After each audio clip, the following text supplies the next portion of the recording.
For today's video, medyo haggard yung lola nyo kami kasi naghahanap kami ng resort guys na pang surprise birthday natin kay Ate Aska. Simple lang naman yung party na gusto ko kasi hindi naman ganun ka bongga yung ano namin, yung gusto namin. Tapos, resort na lang sana yung arkilahin namin. Ang problema guys, 20 packs to 30 packs lang ang tinatanggap ng mga resort. So, ito yung isa na sa napuntahan namin, Villaray Dream Palace. Ang problema guys, ayun na daw parentahan to ng may-ari, parang ano, bakasyonan na lang nila. And then, isusurprise natin sa Ate Aska sana. Ang problema, kasi nung umuwi kami dito, nag-usap kami na Ate Aska na parang ayaw niya ng party na. Gusto niya peperahin na lang. Gigift na lang sa kanya.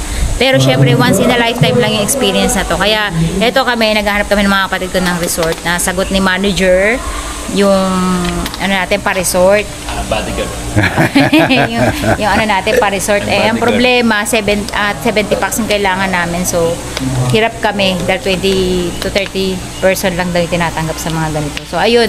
Isa-isa mga nakita natin. So, maghahanap pa tayo ng iba. Titingnan natin kung saan tayo mapapadpad. Let's go. Let's go. Let's go. Let's go. Oh.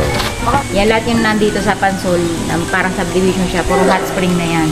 Kaya maghanap pa tayo ng iba, tingnan natin hanggang alas 2. Tingnan natin. Tapos ayan nga si kuya na nakatayo sa may gate, nilapitan tayo niyan at siya nga ang nagsabi sa atin na sasamahan niya tayo dun sa mga resort na kakilala niya na pwede natin tingnan sa loob kung gaano kalaki at kung ano yung mga rules and magkano. So ito yung una namin pinuntahan. Actually maga pa lang umalis na kami ng bahay, siguro mga 10 nandito na kami, naglilibot na kami, no. And then ito yung unang tinuro sa atin. May malaking pool siya which is number 1 point na kailangan namin. Tapos yung malaki yung facility niya kung saan ay dito namin sana gaganapin yung munti namin party lang ba. Tapos, ang kagandahan dito guys, ayan, nakita nyo may pandulasan pa, diba? Pandulasan talaga.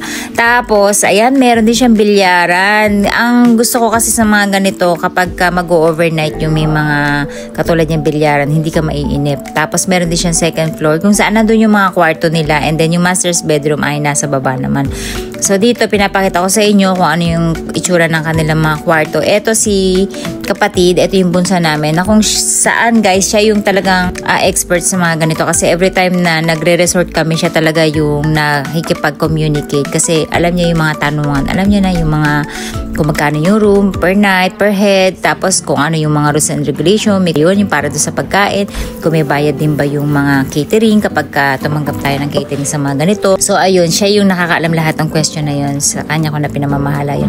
And then ito yung mga rooms nila guys, kaya nilang mag-occupy ng hanggang 20 katao and then mag-extra bed na lang. Maganda lang dito sa ano na to guys, dito sa mga rooms na nakikita natin ay super linis naman talaga siya at nakita nyo naman diba ang ganda ng kanyang itsura ng kwarto, super linis.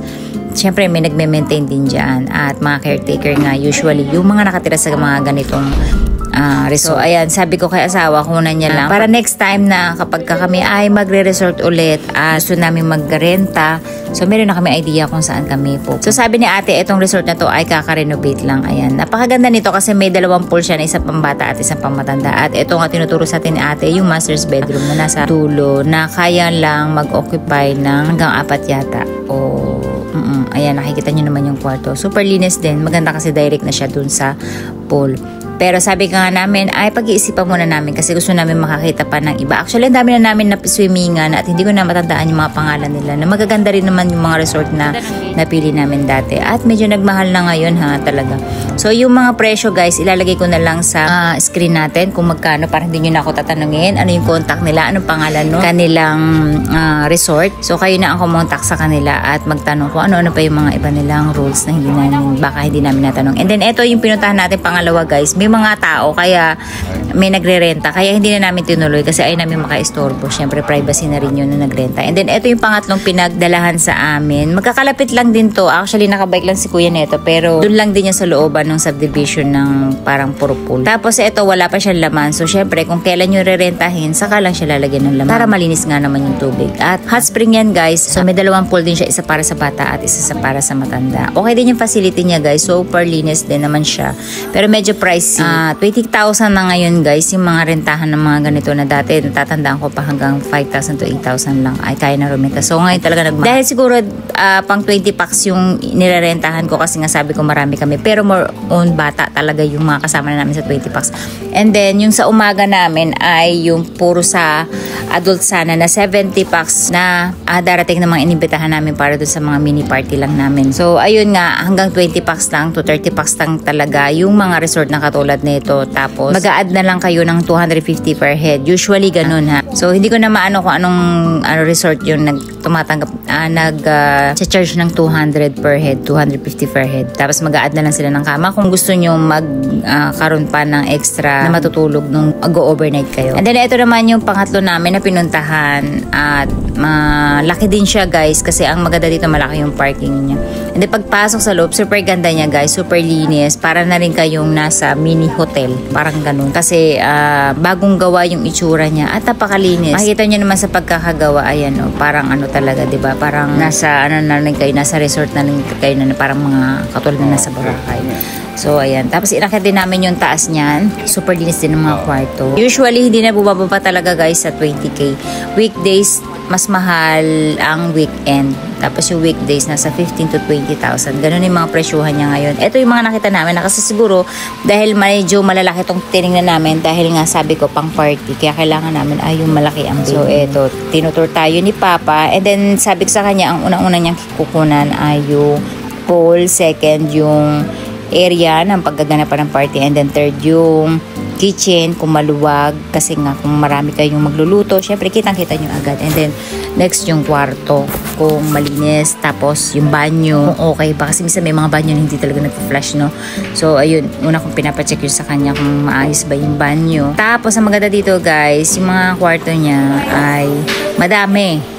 So, ayan, kayo na lang talaga yung magtitingin-tingin. Magkakalapit lang na may resort dito. Kung makakakuha kayo ng guide katulad ni Kuya Melo, mas better kasi hindi na kayo mapapagod. Tapos, pag-uusapan nyo na lang kung magkano yung mga charges nila. Minsan kasi may mga hidden charges yan, guys. Kaya kailangan, alam na alam nyo yun. Katulad nung, yun nga, yung kapag nagpa-catering kayo, may charge malayot. So, ayan, ganyan yung itsura ng kanyang mga bed. Hindi naman siya bakal na yung dito kahoy. Which is malinis din naman. Ayan.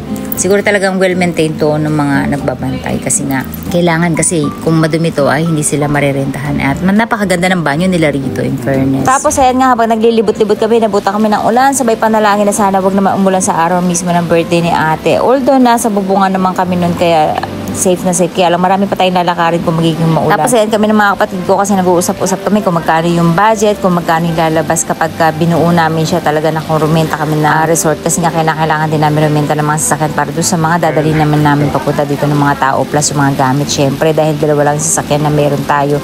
Tapos hindi pa ganun kadami yung pwede natin maisakay.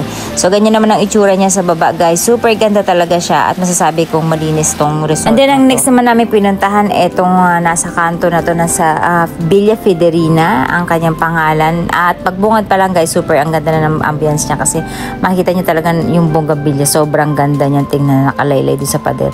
Tapos, ayan, pagpasok pa lang dito sa baba, medyo maaliwalas siya. Kaya medyo, sabi ko, ay maganda to. Kaya lang, yun nga lang, ay medyo pricey talaga siya. Pero syempre, dahil nga malaking tao yung hinahanap natin, malaking bilang ng tao yung inaano natin, ina-ask sa kanila. Kaya talaga medyo pricey. Pero hindi naman kayo magsisisi kasi napakaganda naman ng resort nila. Ayan, kung makikita nyo, meron din silang 2 pool. May pambata at pang matanda. Usually talaga yung mga ganitong resort, meron talaga silang 2 pool na talaga na hinahanda para dun sa bata nga kasi syempre 'di ba kailangan mas mababaw yung mga nasa bata.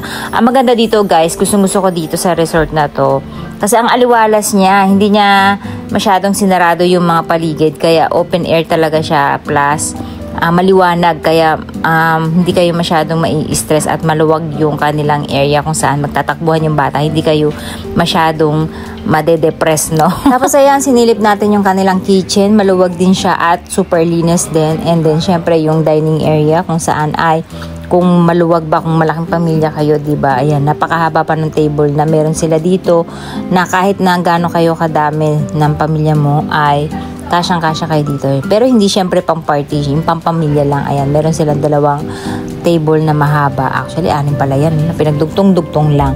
Tapos, sinilip din natin yung kanilang mga banyo. Super linis din, guys. Syempre, dapat kailangan yan. Yung malinis na unang-una na gusto ng mga ibang kliyente. And then, pinasilip sa atin yung kwarto sa baba. Actually, yung mga kwarto niya, magkakapareho yung itsura. Kaya lang meron siya sa baba, meron din siya sa taas, at meron din sa second floor. Parang ano kasi yung pagka second floor nung parang half lang yung pinaka kwarto niya, no. Tapos meron talagang pinaka second floor kung saan doon yung venue na mas maluwag siya na aakyatin naman natin after netong masilip natin yung kwarto sa baba. Ayan, almost same lang yung left and right na kwarto, pareho lang yung setup ng kanilang kama, design at itsura o yung size din ng kwarto, parehong-pareho. And then dito ay umakyat nga tayo kasi sabi niya ay ni ate nandun nga sa taas talaga yung pinaka mas malawak na venue na super nagustuhan talaga namin mag-asawa. Alam nyo guys, kasi talagang matagal na namin sinasabi to na meron akong bagong dream house talaga na gusto ko open lang talaga yung mga dingding. Ayoko na ng mga dingding na saradong-sarado. Ayoko na ng mga binta-bintana lang. Ang gusto ko talaga ay glass wall talaga lahat. Gusto ko kasi pumapasok talaga yung sinag ng araw. Gusto ko nakikita yung pag-ulan, yung kung ano yung panahon, gusto ko nakikita ko from inside ng bahay. Kaya sabi ng asawa ko agad, bili natin to pagyaman natin. So ayun, nangarap talaga ulit kami ng panibagong bahay, hoping ay matupad kung pagkakalob sa atin ni Lord. Amen. So ayun guys, gustong-gusto namin talaga tong area na to. Alam niyo kung bakit? Ayan nga, nakita niyo, tipid sa ilaw, diba? Hindi niyo na kailangan magsindi ng ilaw kasi super liwanag. Tapos buksan niyo yung mga bintana, napaka-aliwalas na ng hangin na papasok. Syempre, ganito din yung gustong-gusto kong bahay, guys. Wala siyang mga poste-poste, wala siyang kahit na anong mga kwarto. Gusto ko open lang siya lahat, sala, kusina, kung saan ay hindi masyadong magiging mainit yung bahay kapag ganun open air siya, diba? Buksan mo lang yung bintana, yung dingding mo, yung pinaka sliding door nyo, diba? O pasok lahat ang hangin. So, presko. Tapos, hindi nyo na kailangan mag-ilaw. Kaya, tipid din sa kuryente. So, ayan, yung kwarto niya naman sa taas, same din. Kung ano yung itsura nung nasa baba, yun na yun din yung makikita nyo sa taas. Ang maganda lang dito, ayan, meron siyang double deck na kayang mag-accommodate na. Siguro sa isang double deck, kaya ng dalawahan, diba? So, ayan, marami rin kayong makakatulog kung malaking pamilya kayo. Yun nga lang guys, hanggang 50 packs, yun pala, yung gusto ko sa kanila, tumanggap sila ng hanggang 50 packs dito sa, kasi yun lang din nasabi ng, ni Melo yata, na hanggang 50 packs. Hindi na namin na-elaborate yung hanggang 70 yung kailangan namin. Kasi ang laki naman niya talaga sobra. Kaya kahit hanggang 70, I think kahit 100, kaya dito kasi super laki, lawak, at ganda ng place. Masasabi ko, marirecommend ko to. Ayan, yung kanyang pangalan. So, hanapin nyo na lang siya sa Google. Pero syempre, lalagay ko na sa screen yung kanilang contact number at yung kanilang information. So, ayan. And then, final, etong tinignan namin. Katabi lang niya, katapat niya lang yan. Tumawid lang kami. Tapos, mga 2 hakbang ng bahay. 2 bahay yung layo niya. Ang itsura niya naman, guys, pag paakyat siya na parang love motel, yung style ng hagdanan niya, no? So, ayan, pag akyat mo, ganyan yung bubungad sa inyo. May pool na malaki. Ito siguro yung pinakamalaki sa lahat na nakita namin na pool kasi mas malawak siya. And then, meron siya parang, 2 mini pool na kung saan may falls yung isa parang pambata. So, ayan, ganito yung itsura ng kanilang kainan. Siyempre, pareho din ng iba. Meron din sila mahahabang table para sa malalaking. And then, yung kitchen niya, the best kasi maluwag. Super luwag. Ayan. Kaya kahit na 5 kayo nagluluto dyan, hindi kayo magkakabanggaan at malinis din syempre. Super linis to, guys. Nagugustuhan ko din to. Actually, nagustuhan namin to magkakapatid. Kaya lang ay medyo malayo na talaga yung yung budget natin dito kasi medyo mas mahal siya. Mahal yung yung pagrenta sa kanya. Kasi nga naman, ang daming kwarto guys at pang maramihan tao talaga siya. Kasi sinilip ng asawa ko nga sa taas, ang daming kama sa isang kwarto, super dami ng kama. Kaya nakakatuwa, pwede siya sa mga malakihang pamilya. Yun nga lang, ay pricey talaga siya. So, ayan si asawa, habang naglilibot. Kami naman pagod na nito kasi guys, naka-anim yata tayo ng tingin ng bahay. So, ako ay nalobat na dahil hindi pa kami kumakain nito. From morning, nag-start tayo ni kape, hindi yata ako uminom. So, umalis kami na bahay ng 8 or 9. Nakarating kami dito ay 10 or 11 yata. So, ayan. Nakita nyo, meron pa siyang diba? Meron pa siyang sariling living room sa taas. Tapos, ayan yung, parang siguro ito yung master's bedroom kasi may sarili siyang living room. And then, dun sa mga gilid niya ay meron naman siyang mga kwarto na magkakasama na yung mga kama na kayang mag-accommodate ng kahit na 10 yata sa isang kwarto. So, ganun. Kaya nakakatuwa din dito guys. Tamang-tama siya sa maraming magkakamag-anak. So, ayan, lumapit na kasi sa papa. Sabi niya, hindi ka pa maglilibot? Sabi ko, pagod na ako. At medyo nalulubat na ako dahil hindi pa nga tayo kumakain. Bakit nga ba guys, maganda umarkila ng mga resort sa Pansol? Kasi nga mainit yung tubig, lalo na kung may mga bata at matatanda kayo. Hindi sila basta-basta lalamigin. Mas may enjoy nila yung pagsiswimming. Unlike dun sa mga normal na pool lang, medyo malamig, diba? So, hindi basta-basta nakakalublob yung mga matatanda. Alam nyo na, lamigin yung mga yan. Tapos yung mga bata nakakalublob, pero after that, meron na sa mga sakit pag uwi ng bahay. So, yun yung kagandahan sa Pansol, guys. Super nakaka-relax. Actually, kasi dito sa Japan, ng mga Hapon, mahilig talaga sa onsen o hot spring. Kaya nga natutuwa yung asawa ko pag umuwi dito kasi dito, pool na. Sa Japan kasi, onsen or hot spring lang na pwede ka lang maglublob, hindi ka pwede lumangoy. So, bihira yung swimming pool na mainit na katulad nito or baka wala pa nga. So, hindi ko pa na-experience yun. Hindi katulad dito sa atin sa Pilipinas, napakadaming swimming resort na swimming pool na resort na pwede kayo mag-swimming habang mainit yung tubig. So, ayun, yun nakakatawa talaga dito. Kaya dito talaga kami nagpupunta kasi nga, lalo na ako nag-overnight kasi mas may enjoy nyo kasi kahit gabi, hindi kayo lalamigin. Ayan, ganito kadami yung kwarto nila. Diba nakakatawa? Ang luwag-luwag. So, the best to para sa malaking pamilya. Tsaka tips, mura na rin siya para sa akin. Kung kayo ay magkakaibigan, magbabarkada, nag-ambagan kayo na para mabuo nyo yung pambayad dito. Lalo na kung marami kayo, 20 kayo, tas sige 1,000 kayo. Super tipid na yun, guys. Super mura na yun. Kasi may enjoy nyo na kasi naka-private pool na kayo. Tapos may karaoke pa. Diba lahat magagawa nyo and overnight na yun. Unlike yung mag-isa ka lang magbabayad or dalawa, medyo mabigat talaga. So ako namamahalan talaga ako kasi yung kapatid ko nga lang ang magbabayad. So nag-iisip pa rin ako kung kukunin namin to o hindi kasi nga magre-rent pa tayo ng mga sasakyan, magagasolina, magto-toll gate, plus magki-catering pa tayo. Syempre iba pa yung bayad nun, iba pa yung mga light up nun, yung mga mag-MC, yung kung ano-ano pa. So, hindi pa yun yung final na gastusin kapag hindi pa natin natatapos lahat ng ating party. Doon pa lalabas bago mag-start yung party. Katulad ng pagbili ng cake, yung pag-rent ng gown. So, ang dami-dami pang gastos, guys. Kaya, nung tinitingnan ko to, medyo nagdadalawang isip na ako kasi sobrang pagod na ganito kalayo yung biyahe from bahay. Tapos magre-rent pa, maghahanap pa. Kasi nga, guys, nung pinag-isipan namin to ay talagang wala na kaming time. As in 1.5 o 2 days na lang yata namin tong napag-isipan. And actually, wala pa kami nakukuha ang catering. So, nakakuha pa kami ng catering ay kinabukasan na ng bago mag-party. So, ito, yung ginagawa lang namin ay naghahanap lang kami ng venue pa lang at hindi pa nga sure kung may mahahanap o wala. Hanggang sa naisip ko, guys, na dahil nga napagod yung lola nyo, sabi ko parang nakakapagod, ibabiyahe pa dito yung pagkain, yung mga tao, tapos uuwi pa ulit ng bahay. So, medyo napaisip ang lola nyo na bakit nga ba dito ako magre-renta? Meron namang resort, meron namang clubhouse dun sa malapit sa bahay namin, kung saan dun sa subdivision namin, na mas maganda pa, guys, kasi nga ay medyo tahimik yung lugar kasi nga subdivision siya. Syempre bihira lang naman yung nagpa-party-party lalo na pag Saturday, Sunday. So mas madali magrenta. Dito kasi guys, napaisip ako dahil yung kaliwat kanan nagkakaraoke. So ang ingay. Sabi ko ang hirap mag-event dito kapag ganitong may kasabayan ka plus Saturday, Sunday yun.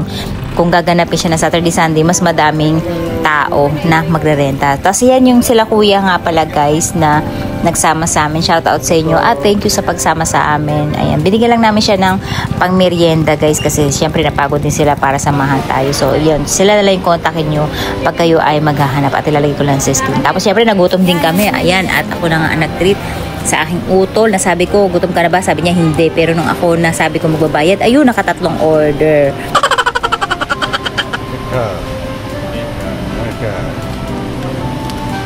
Okay. Thank you, Manager. Pagkatapos namin kumain, ayun na nga, umuwi kami kasi alanganing oras na to. Nagpunta na kami sa opisina ng clubhouse kasi baka may makakuha dahil Saturday ngayon. Baka mayroong mag-event. So, ayun. Eto yung itsura, guys, nung clubhouse na bagong gawa lang to. Alam ko mga 2 years, 3 years ago lang yata to natapos. The best din, nandito na lang sa subdivision namin. Kasi tingnan nyo, bukod sa maluwag na siya, maaliwalas, presko. Hindi pa tayo gagamit ng gasolina, ng toll gate, ng renta ng sasakyan kung madaming pang sasama. Unlike dito, maluwag na siya. Tapos dito pwede mag-photoshoot. Ayan, Pasoko si Asuka ng Kamini Castleみたいな photoshoot もできる。これがミニガーデンだよね。yung baba, tingnan din natin. Dalawa yung choices na pwedeng pagganapan, meron din sa baba. Kaya lang medyo mas masikip siya. Ang maganda kasi dito guys, ayan na yung pool kasi ang plano talaga namin after ng event ay pwede na mag-swimming yung mga guest. Kaya talagang sa resort namin gustong ganapin. Eh since nandito nga lang naman tong club na house na to, nasa tapat lang ng, malapit na sa bahay natin. So ayan, dito na lang talaga natin dinicide kasi nakita nyo naman napaka-peaceful, no? Yun nga lang, ang pangit dito sa baba guys kasi medyo maliit lang siya, nakita nyo kalahati lang, may poste pa sa gitna, so istorbo. Tapos hindi kayo basta-basta makakababa din dun sa may garden, dun sa may gilid. So aakit pa kayo dun sa may parang paslope para makaakit at baba kayo, and basta nasisikipan ako sa ganitong area. Tapos ito naman yung itsura ng swimming pool na nakaganda guys kasi hindi basta-basta mapapasok to ng kahit sino kasi may entrance dito. Pag outsider 300 per head, kapag ka homeowner ka naman 200. So mas makakamura si kapatid dito kasi iniisip ko din siya ang magbabayad guys, kaya gusto ko din ay medyo makatipid siya. Tapos dito ang rent lang, pag outsider kayo ay 10,000, pag homeowner kayo ay 5,000 lang. So wala na per head. Ang babayaran nyo na lang per head dito ay yung pool na lang. So kung ilan lang yung gusto mag-swimming, kasi hindi naman lahat gusto mag-swimming guys eh, di ba? Kaya dito na lang namin naisipang ganapin. At yun nga, ang maganda dito guys ay malapit na sa bahay. So less pagod, madali makakauwi na bahay kung may nakalimutan. Plus yung mga bisita pagdating sa bahay, diretso na lang dito. Hindi na kayo na kailangan bumiyahe pa hanggang dun sa Pansol. Bago kami umuwi pala kami ng isang beses sa bahay para sundin naman si Aska kasi nga hindi niya alam na may pagganito tayo. Tapos nirerentahan lang namin siya ng gown. Dito lang yan sa Silang. At ang sinabi lang nga pala namin kay Ate Aska ay magpo-photoshoot lang siya. Kaya pumayag siya na mag-rent tayo ng gown. Nakahanap tayo. Si kapatid lang din na nakahanap niyan through online. Nahanap niya. Ayan, naghahanap tayo ng gown. Kasi alam niyo naman si Ate Aska, ang gustong-gusto niyan ay black. Kaya nahirapan talaga tayo maghanap ng black. Buti na lang talaga ay may naligaw na isang kulay black na gustong-gusto niya yung design kasi nga medyo kayang pabalon siya sa ilalim. Tapos ang naging problema lang dito, medyo malaki siya kaya ang ginawa na lang namin ay na-request namin siya na pwede siyang pa-alter. Kaya nag-add kami dito guys. Diba lang arkila namin dito ay 2,000 gown plus yung sapatos sa 500. So ganun lang kamura yung renta nila. Then ginabi na kami ng pag-uwi, syempre. Tapos naabutan ko nga yung anak ko tsaka yung girlfriend niya na nasa labas sila nagpapaalam kasi nga ihatid niya na dun sa kanyang apartment sa Manila. And then nagtataka ako, bakit ang tagal-tagal na nila nagpapaalam? Kanina pa kami nag-aakapan dito, nagbababay, nagkikis. Tapos hindi pa rin sila umaalis kasi ugali ko na guys kapag ganitong may aalis ay kailangan nakatingin talaga ako hanggang sa makalayo sa sakyan. So ayan, nagpapaalam na naman ako, sabi ko nga bakit hindi kaya ito umaalis pa. Yung pala may hinihintay sila na lumabas yung kapatid ko na galing naman sa Japan na sinurpresa ako kasi nga ay gusto niya magkasama-sama kami kasi yung kapatid ko na sa New Zealand nga si Utol ay umuwi kaya gusto niya rin ay makauwi din para makabanding kami. Kaya nagulat ako dito, bigla na lang siya sumulpot sa likuran ko.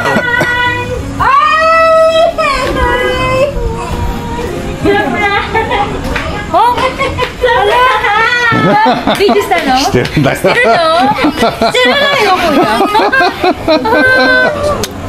私とだっけ? Sino sumunod sa inyo? Si Mitch. Ay, putay sa ito. Sino kayo ni Mitch? Oo. Ayaw mo ba? Hindi.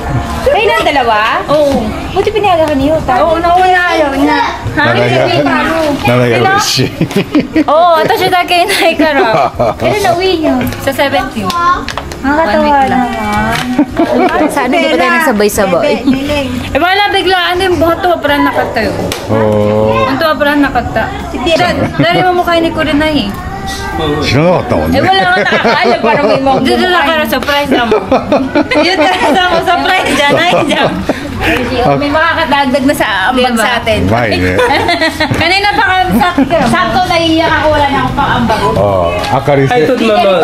No. I don't know. Ate mo sila na ito siya? Hindi niya rin alam na. Kaya magkara mo sila na Pepe. Kasi nalaman lang daw niya kay Akari na dula si Akari. Ay, kaya pala ay, kuya. Ano kuya yung iba nakatal? あ言わないよ。だからサプライズビデオ撮れたのよ。 Nakalabidyo na. Kaya bibidyo tayo naman pinabahay. Lagi ka. Tapos may bitbit na baby din. Eh di sabi ko lang, ay, surprise! Gumano lang siya, kaya ako Win na reaction ka. Send na. ね。 Si Win. Ay, sabi ko, tinanong ko agad siya.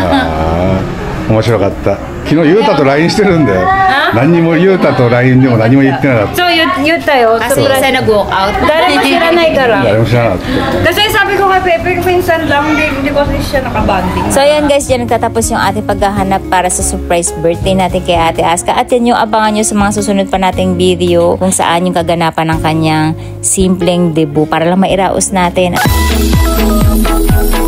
Like and subscribe na po kayo. Binabasa namin lahat ng comments. Nakakagana talaga. Salamat. Kita-kits sa next video.